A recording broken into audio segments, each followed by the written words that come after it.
Tradisyonal na relo pa rin ba gamit mo hanggang ngayon dahil hindi mo maiwan yung ganitong looks na gusto mo? Iba kasi pagka manly talaga no kapag ganito yung klase ng relo.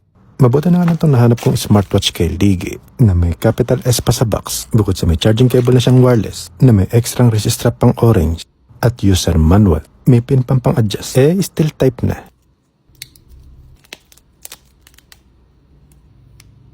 Diba parang tradisyonal lang pero smartwatch yan. May sukat ang screen niya na 1.39 inch. No need mo na din siyang i-connect sa apps. Dahil ikaw na mismo ay pwede mo na iset yung date at time nito. Through manual configuration, pre-installed na din siya ng mga bagong watch faces na bagay at tumerno talaga sa design niya.